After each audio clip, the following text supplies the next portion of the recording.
Vamos lá, pessoal, para mais uma aula de geografia, né? O pessoal do sétimo ano. Vamos pegar o livro de vocês na página 137. Vamos continuar falando sobre a economia da região norte. Agora vamos iniciar nossa aula falando da atividade agropecuária daquela região, tá? Então diz assim, aí na página 137, diz assim, a atividade agropecuária tem crescido na região norte com a expansão da fronteira agrícola. A ocupação das terras no centro-oeste por lavouras bastante valorizadas, como as de soja, algodão, café e cana-de-açúcar, tem levado muitos criadores de gado a deslocar seus rebanhos para novas terras mais baratas e distantes na Amazônia. O que é essa questão da nova fronteira agrícola? Como algumas atividades elas são mais lucrativas em determinadas regiões, por exemplo, a região centro-oeste, que era a grande região que era caracterizada como aquela região de grandes rebanhos de animais, tá? Ela foi perdendo espaço, tá? Ela foi perdendo espaço e com isso e as terras também foram ficando cada vez mais valorizadas. Então, criadores começaram a migrar para outras regiões. Quais regiões? Parte da região Nordeste, nós temos aí o exemplo aí dos estados Maranhão, Piauí, Bahia e da região Norte Tocantins, chamado Mato Piba, tá? Que é uma das novas fronteiras agrícolas, e também a região norte. Também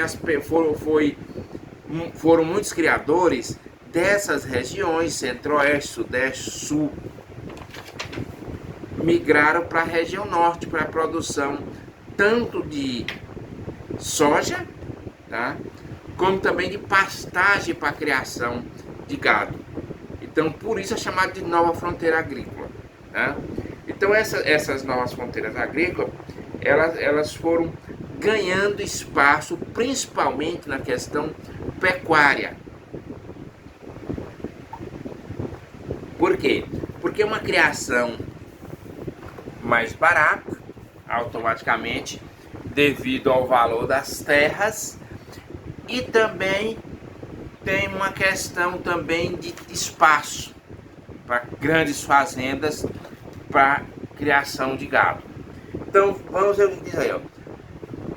A pecuária extensiva, ou seja, na região centro-oeste, devido às terras ser um valor muito caro da hectare de terra, então a maioria hoje das fazendas dessas regiões, sul, sudeste e centro-oeste, a criação era de forma intensiva, entendeu?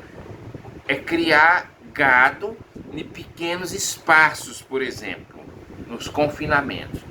Já na região norte, ainda existe um tipo de pecuária, né, de criação de animais, de forma extensiva, ou seja, criar gado em grandes áreas de terra. Ou seja, por que isso? Porque a terra nas outras regiões digamos assim, que são bem mais valorizadas, ou seja, são bem mais caras do que as terras na região norte e nordeste. Então aqui, a pecuária extensiva é uma das principais atividades agropecuárias realizadas no Pará, em Rondônia e no Tocantins. Outros produtos que se destacam são o arroz no Pará e no Tocantins, a soja na parte sul do Pará e Rondônia, e o café em Rondônia, o feijão no Tocantins e a mandioca também no Pará. Então essas são algumas atividades, ou além da criação de gado, nós temos essas culturas: o café, a mandioca, a soja, o feijão. Então tudo isso são produzidos na região norte. A expansão da fronteira na região norte, da fronteira da região norte, também tem causado o quê?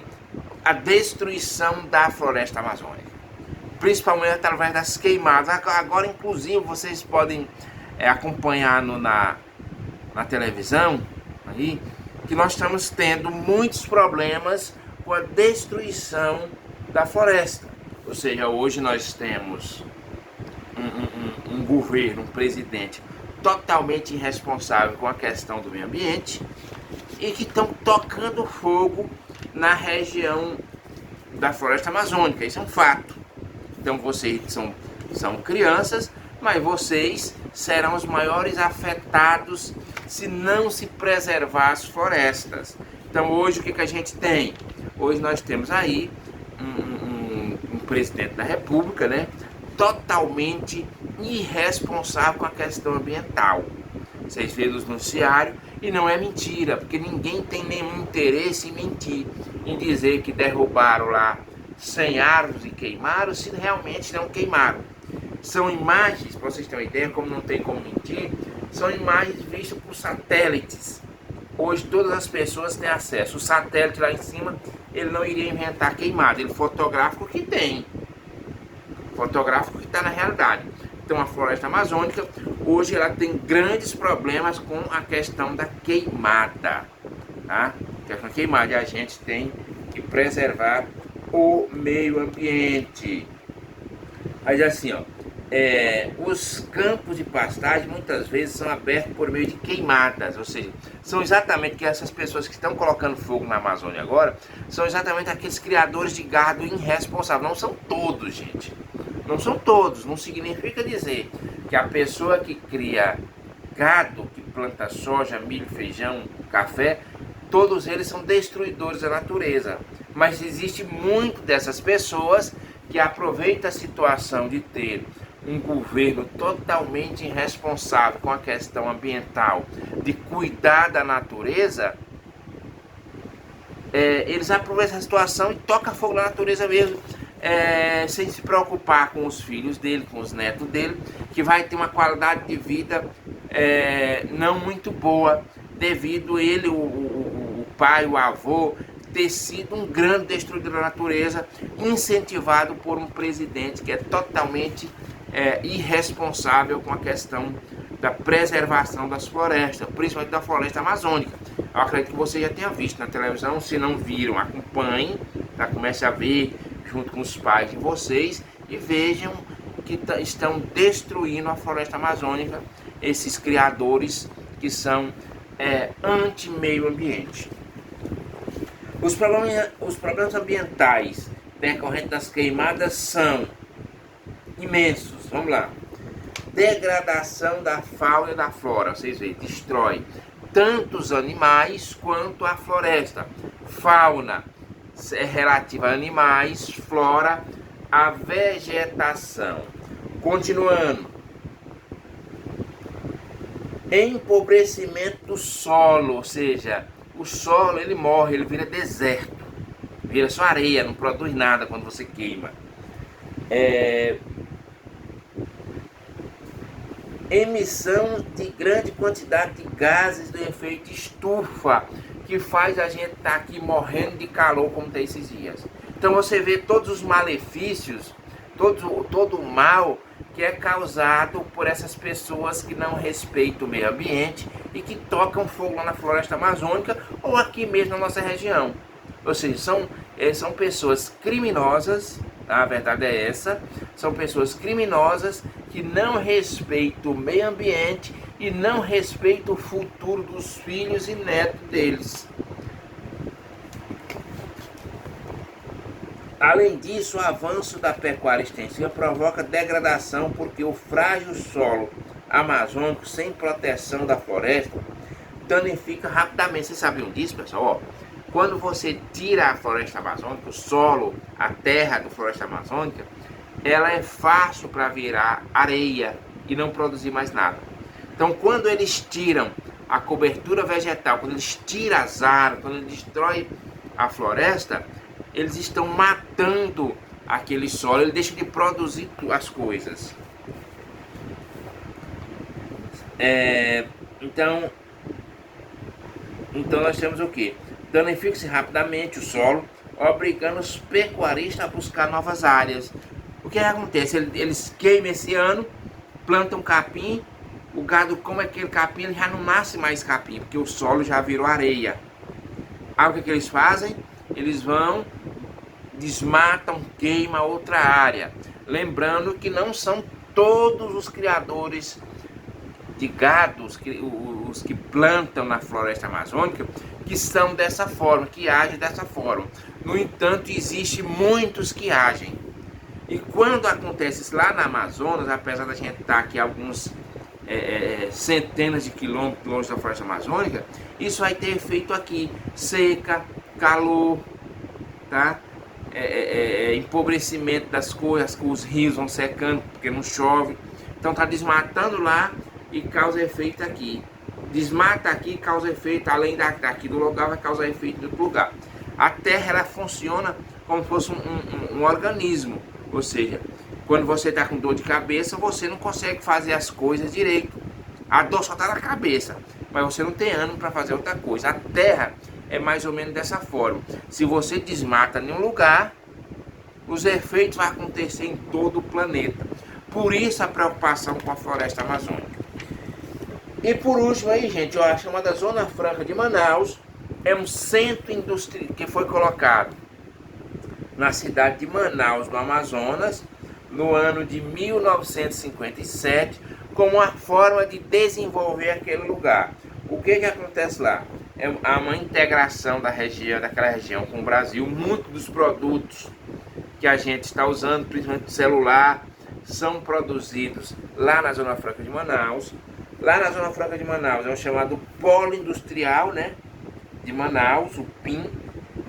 Essa região, o que é a diferença? A empresa que vai para lá, ela vai pagar menos impostos para gerar emprego naquela região e vai produzir naquela região com o compromisso de preservar também a natureza. O que nós podemos destacar aí? Na Zona Franca de Manaus é administrado pela Supraflama, órgão vinculado ao governo do Ministério da Fazenda. Então ela é controlada. E ela é o quê? Qual é o objetivo dela? Ela diz assim: o dinamismo desse polo industrial atraiu um grande contingente de pessoas em crescimento acelerado e a falta de planejamento em Manaus. Ou seja, tem os pontos positivos e os pontos negativos. O ponto positivo é que ela começou a produzir muitas coisas e gerar emprego. O negativo foi o surgimento de favelas em Manaus, que as pessoas iam para lá e a cidade ela não conseguia dar a resposta que era preciso. Ela não conseguia se organizar, melhor dizendo. A cidade não conseguia se organizar com água, esgoto, moradia de qualidade. Então o que aconteceu? As pessoas iam e chegaram a não encontrar locais adequados para morar e iam morar em regiões de favelas, crescendo a cidade de forma desordenada. E por último, aí na página 139, tá? Eu quero que vocês façam essa atividade, tá? Da página 139, da 1 a 4, tá? E me devolvam essa atividade até o dia 5 de setembro. Tá ok, pessoal? Até o dia 5 de setembro. As atividades, lembrando que eu passei uma atividade para vocês me devolver, tá, a atividade até dia 24 de agosto. Muitos alunos do 7º ano não devolveu. Então eu peço que vocês me enviem essas atividades via WhatsApp, tá bom?